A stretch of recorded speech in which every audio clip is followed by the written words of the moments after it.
Screw it, we're going back into political commentary mode. It turns out people can just talk and get attention, and, I'll take a piece of that pie.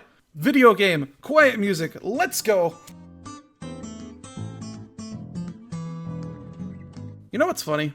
For the longest time, there was a massive debate between Republicans and Democrats regarding unemployment benefits. Republicans used to argue that if we let people qualify for unemployment easier, and we raise the amount people can get from the program, it would lead to a bunch of people not giving jobs and living off unemployment instead of actually going out and working. Democrats would constantly argue against this, saying that Republicans were crazy and that the situation would never happen, that people just needed greater unemployment benefits to help them more while they find their next job. For a bit, I actually believed that too, since the system here in California had been here for so long and not caused any significant issues. However, I'm now convinced people weren't doing it because they had no idea how profitable it was to not work. Nationwide, we're seeing a worker shortage, not due to there being no workers, but because state and local unemployment benefits are incentivizing people to not go back to work. People are legitimately making more money on unemployment than they would at their old jobs, and as such, are not returning to them. On the one hand, this is good, as it exposes jobs that are typically underpaid and encourages businesses to pay their workers more, which is pretty good for workers.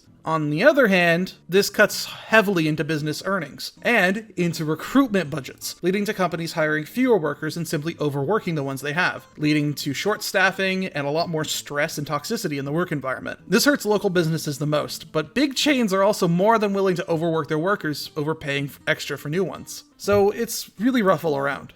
Anyone who's working retail right now is getting overworked because businesses cannot compete with, well, the government paying people to do nothing. This is honestly kind of unfair, and I feel terrible for businesses in my state. Local business owners here have had their businesses shut down for a year because of COVID. Justifiably so, but they were forced to operate at extremely reduced or no capacity whatsoever for over a year, had to partially reopen with extremely lowered profits and extremely higher demand for half a year, and now are unable to get workers to go back to full capacity because the government that's been shutting people down and forced all the workers to go home initially is not incentivizing them to go back to work and is directly incentivizing them to stay at home.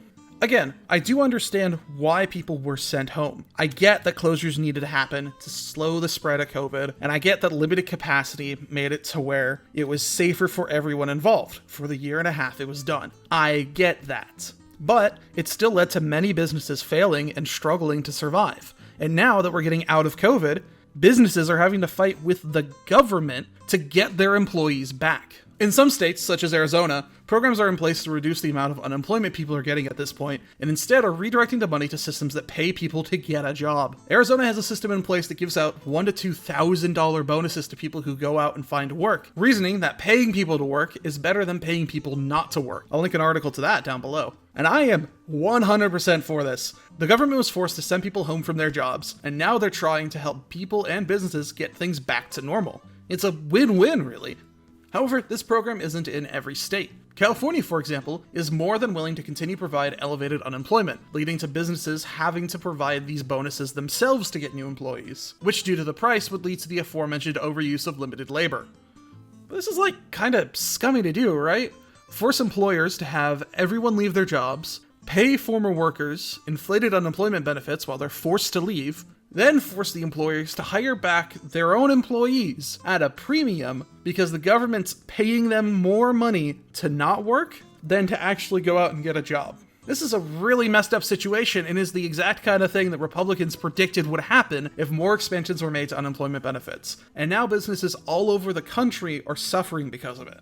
For states such as Arizona and New Hampshire that are pivoting from unemployment benefits to employment bonuses, I salute you. I believe that system is a beautiful way to help local businesses that were forcefully shut down to be able to reopen again at full capacity, returning life to normal now that COVID's mostly over.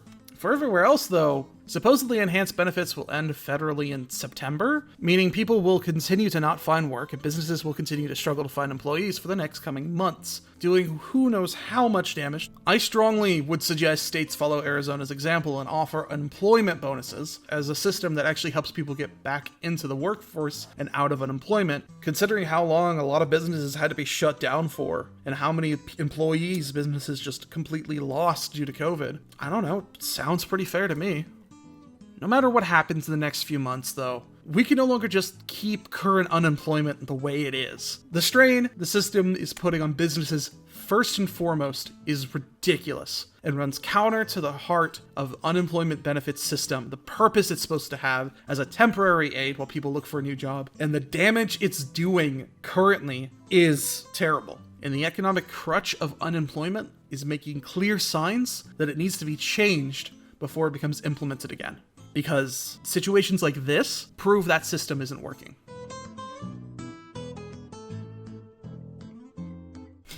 Politics go bear. You know, in another life, this channel would have been posting political videos all the time, and over the past few years, I'd have a catalog of stuff where I give political thoughts. Maybe I could have been doing one of the new Destinys or Voshes or Sargons or whatever. Who knows? Anyways, for now, that's kind of what I wanted to talk about. Thank you for watching. I might do more of this in the future, but for now I'm going to focus back on those little short movie reviews. I genuinely saw people like, what is it? Scarecrow Freak Show? Creepypasta Slideshow? What was her name? Creepshow Art. I saw Creepshow Art got popular just making videos where she shows off drawing and talks about politics, and I went, screw it.